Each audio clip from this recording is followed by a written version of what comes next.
of Russia's leader, Erdogan, and I'm sorry, Turkey's leader, Erdogan. We've talked about Russia so much that I got Russia on my mind. But yeah, she said a lot of favorable things about Erdogan, in addition to a lot of favorable things about Islam. So let me give you the details on that. First of all, there have been a number of photo ops that she's done in places like Turkey where she's wearing the headdress, but that's not rare for celebrities. A lot of celebrities do photo ops like that. However, over the weekend, this is according to the Daily Beast, the convert, formerly known as Lilo, changed her Instagram bio to Alaikum Salam, an Arabic greeting that translates to and unto you peace. Now, she deleted all of her photos, possibly because, you know, she had some bikini photos and things like that, and maybe it doesn't bode well for Islam if she genuinely did convert. But she was also quoted as saying this: "My very close friends who have been there for me a lot in London or Saudi, and they gave me the Quran and I brought it to New York because I was learning. It opened doors for me to experience spirituality, to find another true meaning. This is who I am." And then she said, "I was a bad person for holding that Quran. I was so happy to leave the United States and go back to London after that because I felt so unsafe in my own country after this. I mean, people were like horrible to me." So this story is amazing, and I'm a little conflicted about it. So first off, if she really converted to Islam, an interesting choice. Okay? Yeah. And now, did she really? It's impossible to know until she flat out says it or not. That taking down the pictures and going to As-Salaikum Alam is some indication. Now, she wears a headscarf in Turkey, but in Turkey you don't have to wear a headscarf. It's not like it's Saudi Arabia. So that's more of a choice she's making. But like you said, other celebrities do it too, and there are more religious parts of Turkey where it might be more common practice. And that's just being respectful, so that's no big deal. Laura Bush has worn the headscarf to be respectful of different countries. Again, not necessary in Turkey, but that's fine, right? But the reality is probably what happened is she spent a lot of time in London. She's gone to rehab over 6 times, so she's got issues. She found some people her Saudi friends, who of course wanted to hang out with the celebrity Lindsay Lohan, and they were probably decent to her, you know. And they probably told her all these good things about their culture, right? And so when she is besieged at all times, she found some sanctuary apparently among her Saudi friends, and apparently in Turkey and with some Turkish friends as well. And there's a lot of wealthy Turks and Saudis running around, and that's her little bubble now. And so, is she being funded by the Saudis? Is that what's happening?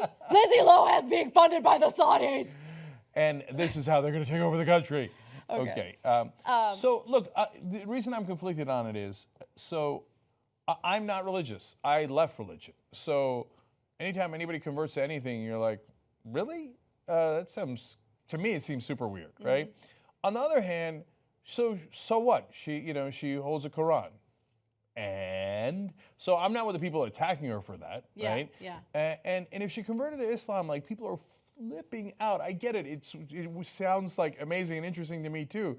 But like, nobody flips out when Madonna becomes Jewish and does Kabbalah. Yeah. Like, it's not like the end of the world. Like, when other people convert, it's like, oh, okay, that's kind of interesting and weird and different. But when you convert to Islam, it's like, oh no, when's the bomb going off? What has she done? She's betrayed us all. Like, just calm down. She's having her own issues. So what? Look, I don't care what religion she wants to convert to.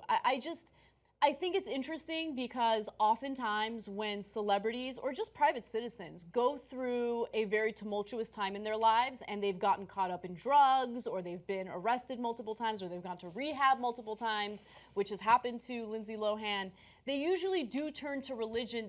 And I think it's more about redeeming themselves to society and changing their image more than anything else, to be quite honest with you. I'm not buying the spirituality thing. That's why a lot of times you'll see public figures or private citizens turn to born again Christian status, right? It's all about like, no, I had such a dark past, but I'm so good now, right? I'm a devout Christian. I'm super, super fundamentalist. In a lot of cases, they are. In this case, I don't know if she's going to be a fundamentalist Muslim. I doubt it, right? Especially considering the lifestyle that she's had for such a long time.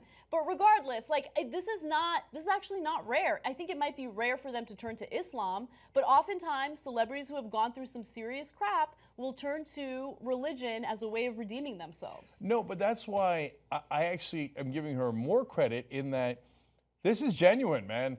This is not for PR. I mean, you go to... Definitely not PR in the United States. That's what I'm saying. Yeah. I mean, if you wanted to be like, oh yeah, I become spiritual and forgive all my past sins, that's a layup. You go to Christianity, you go, oh my God, the Lord Jesus. Yeah. I found the Lord Jesus on my way to rehab and I'm fine now. So that's the oldest PR trick in the book. In America, you don't go, oh, don't worry, I found the Holy Quran and now assalamu alaikum to you. That's not a PR move. Yeah. That's genuine, right? Right or wrong, it's genuine. So I want to get to the Erdogan component of this because Yes. I think that's probably the most interesting. So Erdogan is a super questionable guy. We all know that. So there was the coup in Turkey, and Erdogan responded to that in some of the most brutal ways, right? People were murdered, journalists were detained, and still remain in prison as a result. You know, freedom of speech is no longer really a thing in Turkey. Like, people are afraid of him. And Lindsay Lohan thinks he's like a stand-up guy, right? So Lohan proceeded to utter the phrase, "The world is bigger than five," a slogan coined by Erdogan. Erdogan's favorite saying refers to his opinion that the UN Security Council needs to expand its permanent membership beyond its current 5 states, which includes China, France, Russia, and the United Kingdom, and the United States. Obviously, he wants to be included in the Security Council. So it's interesting to hear her utter that phrase that was coined by him. Also, she said, in regard to Erdogan's response to the coup, Erdogan did really well, and his people really admiring and respecting him as the first elected president. This is a big deal. I don't know why she's speaking like Sarah Palin in that sentence, but I know, right? It's fascinating.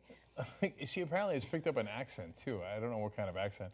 Okay, so look, Erdogan would say the people that were killed during the coup were killed by the people who did the coup, but he certainly imprisoned thousands of people after the coup, some of whom deserve to be in prison because they did a coup against them and tried to murder him, and some of whom were conveniently his political opponents, right? And hard to tell which is which, and he just swept everybody up in that, and it was a power grab. And look, think about his reaction to his opponents, like protesters who have taken to the streets to protest him. What has his reaction been to that? They've been met with severe force and brutality and violence. So Erdogan is not an example of like a stand-up guy who does right by its citizens. And it's super, like, even if you disagree and you think Erdogan's okay, which not a lot of people outside of Turkey do, and maybe apparently a slim majority in Turkey do, right? But even so, to repeating internal political slogans that apply to Turkey, like the world is bigger than 5. What? What a random thing to repeat if you're Lindsay Lohan. That's just internal domestic Turkish politics. It's weird. She's spreading weird propaganda, and I don't understand why she's doing it. So I'll give you another example real quick, because I thought this was a very fascinating quote. She says, "In Turkey, you have free will as a woman. It's amazing here. You can do what you want, and it's accepted. Whereas I am in America, and I am holding the Quran, and I am the devil." Okay, so that is not true.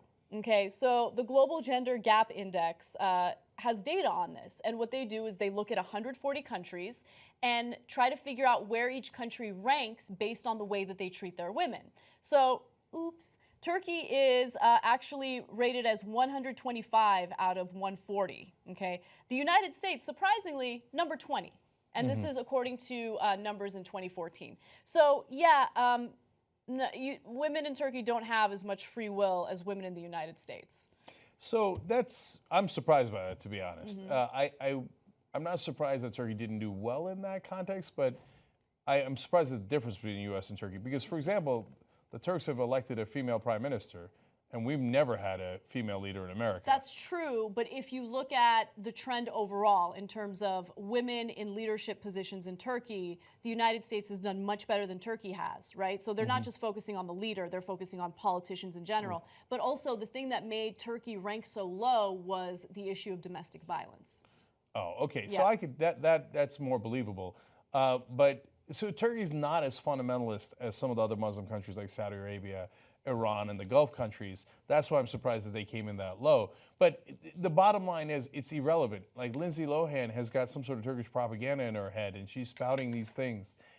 But my best guess is, like I said, the people who were there for her when she needed them, when she was down after all those rehabs, were probably rich Turks and Saudis. So now she's like just quoting whatever she hears all the time, because it's hard to escape your own perspective. And in her perspective, she doesn't necessarily watch CNN or TYT or anything like that. She just sits there and talks to a bunch of rich Middle Easterners, and they're telling her that Islam is great and Erdogan is great and the world is bigger than five.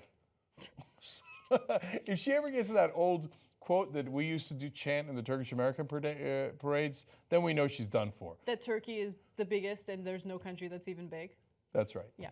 That's what they used to make us chant that when we were kids. Afterwards, I was like, but that's not remotely true. What do you mean there's no other country that's even big? We moved to America because